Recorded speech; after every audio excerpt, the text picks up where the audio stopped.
Hi, I'm Miranda and I teach young children English as a second language through theatre.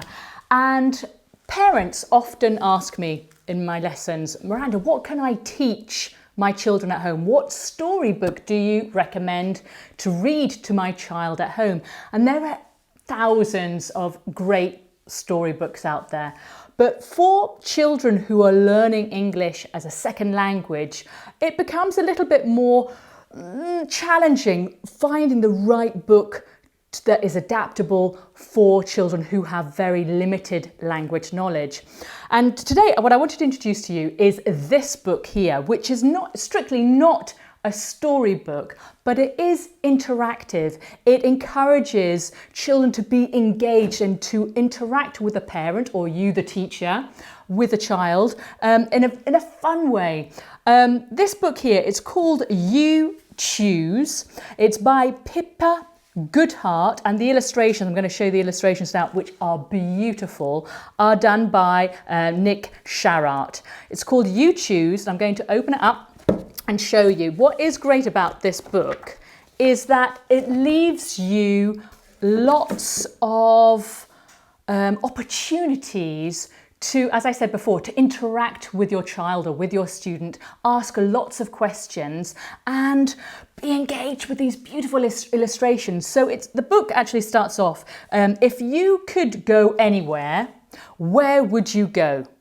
And you're going to ask your child, where would they choose to live? If they could go and live anywhere, where would they go? So they could maybe choose to go and live near a volcano or in the jungle or on a desert island or in a city. They have lots of choice to choose from. In fact, my child absolutely loved it. Every night that we would do this book together, he would choose a different place to go and visit.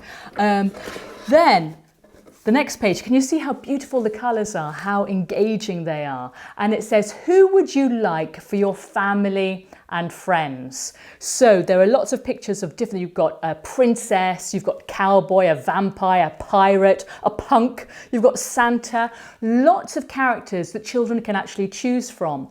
Now, you're probably saying to me, yes, Miranda, but what would you choose if you could choose? The language there, we're talking about conditionals. That's quite complicated for young language learners. So we need to simplify it a little bit. But that's what's great about this book, is that you can adapt it to whatever level your child is or your student is. And you can say, for example, let's have a look. I'll show you an example with another page. Let me show you. Here we have some places to live that they can choose from. But for example, let's start with the transport. Now look at here. You have got so many different items of transport there, lots of vehicles. You've got planes, you've got ships, you've got spaceships, you've got balloons, buses, trains, rowing boats. You've even got a Santa's sledge. There's everything there. So if you're with your own child, limited language, or a student one-to-one, you could start off with saying, can you see on the page where there is a blue car? Can you see the blue car? So the child will look around, and point out where there is a blue car.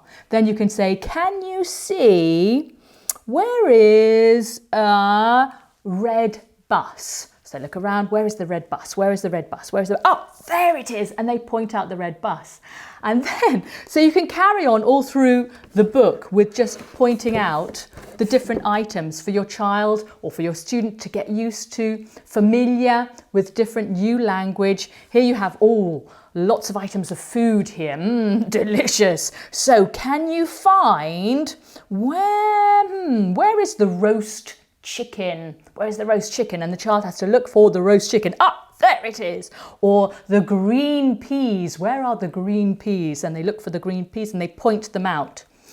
Now, after a while, depending on the level of your child and depending how many times you read the book with them, they'll become more and more familiar with the items in there. So you want to make it a little bit more challenging, still interactive, but a little bit more challenging. So you could, for example, give a time limit.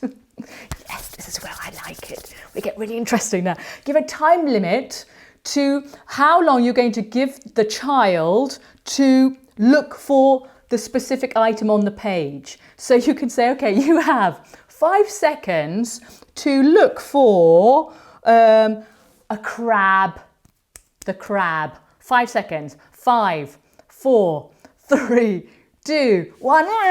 And they look around and they point out where the crab is. They have to find the different items on the page.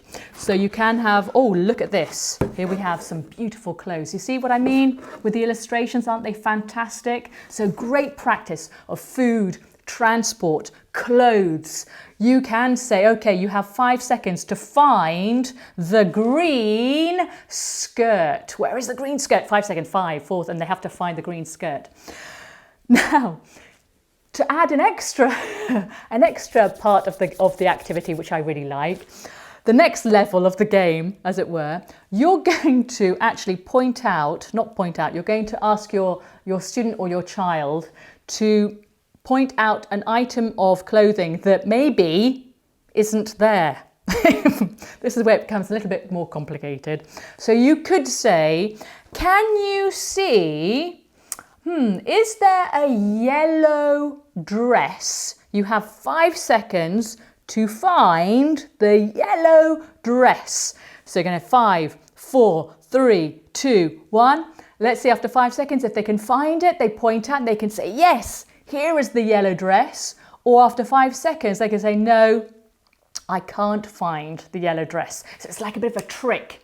Yes. So it's an added version. Once the children become more and more familiar with the book, you can add on a higher level of the game. So kind of introduce items of clothes that maybe are not on the page. So that keeps the child always engaged, alert, ready to play. Yes, so they don't get bored thinking, yes, I know, the green skirt is there. No, you're always keeping them on their toes. They don't know if it's there or if it's not there.